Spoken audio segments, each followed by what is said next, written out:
Hello everyone, thanks for joining me today. Got some great news. The BRDM Nemesis X is finally complete. Worked really hard to get it to this point, and happy to say everything is working as it should. I tested everything in Betaflight and BL Heli, and also some quick power-ups here on the workbench, and everything seems to be working fine. And wanted to show you everything before I go out there and do the maiden flight. I don't want to break anything, and everything's nice and clean right now, so I'm going to go ahead and show you all the components I used. The motors are the Sunnysky 1106 6500 kV. I had ordered 4 previously and 1 was bad, so I had to replace the get replacements for these motors, and quickly. So I was able to find this place called BuddyRC.com, and they have the updated versions. You can see here the older ones have a little gap between the shaft and the bell, and here's the ones I got from BuddyRC. See, there's no gap, it's just flush. And soldered that up and tested it all out, updated the ESCs, and everything was good. So I am running reverse motors, so that guy's going to be done in BL Heli. And let's see, I guess we'll start with the little mods. There's just one mod really. It's besides these little foam protectors here, it's these right here, the battery, I keep wanting to say battery, but these are motor guards that I cut out of the same material that I use for the Leader 120 canopy. And this here is this sticky stuff that, they sell it for cell phones and stuff, but it's a little on the thick side. I might want to get the thinner stuff like I have on the Leader, because it's kind of heavy for what it is, but not a huge deal for me. But it's what I had on hand, so I'm going to use it. As you can see, it's really sticky, so you can place your battery on there and get it where you want it before even putting the strap on there. So the next components are the VTX and the Zeus AIO. These are both from HDLRC. I'm glad I went that route. Looks like their items, their electronics are really awesome. So have had no issues with the Zeus AIO in the Leader, and this one is flashed with the newest versions, and had no issues. The VTX is the XJB TX20 V2. It does 25, 50, 100, and 200 and 350 milliwatt, and it does pretty well so far with the settings. The little button here is right there, and had no issues switching channels and power and the band with that.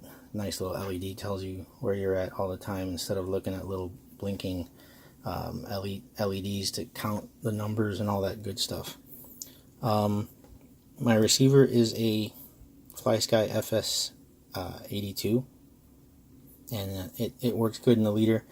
Couldn't really place it anywhere else because my antenna length is so short with these, and I figured it should be okay like this, hanging out the side for now. I'm not going to go super far with this. And then the VTX antenna, I have it routed down and under the LED mount and back up and right there into the connection.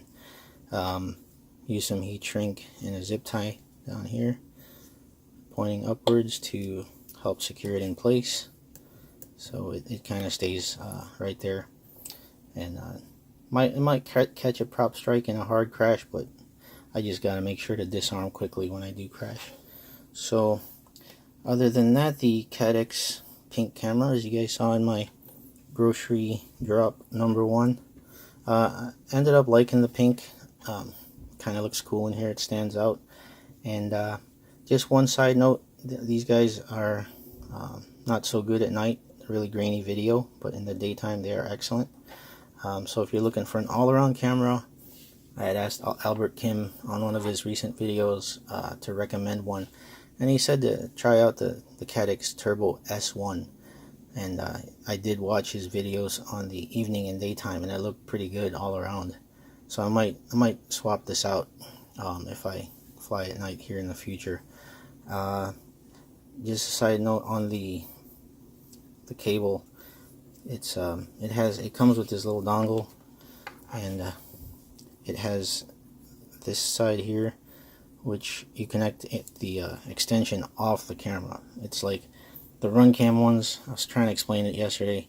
The run cams have a little short cable that plug into a longer cable that's connected to the dongle. Here the dongle has no cable, and unless you have those connectors and a crimper on hand, you're not going to make your own custom cable for it. So I have the cable right there tucked underneath, and it's about this long, so that I can connect and make changes out in the field. I did shorten it because it's actually like super long, and I didn't want all that extra cable in there. Just make sure when you use this camera, use the harness that has the green and black hanging out before you solder, because then otherwise you won't be able to control the camera settings. So yeah, just want to go over the actual build time. It took me a while because I wanted everything perfect, guys. And just want to say quickly, I have RC experience over a decade of racing RC cars, electric and nitro, and having that experience helped. I'm a technician by trade, so that also helped. So I'm trying to think of a situation where a person has like zero experience with, the RC hobby and soldering, and just putting something together like this. I would try to get some help if you guys wanted to do it, and you're not all into the technical stuff and soldering and wiring. So even with that experience I have, it took me a while to get it just the way I wanted. I left room here for a battery strap to go underneath in case I get the Mobius backpack they make, which I'm planning on getting. The footage looks great, so I'm probably going to get that. And also with the build height, you'll notice here with the top plate on, you got to make sure you have room for the battery strap also.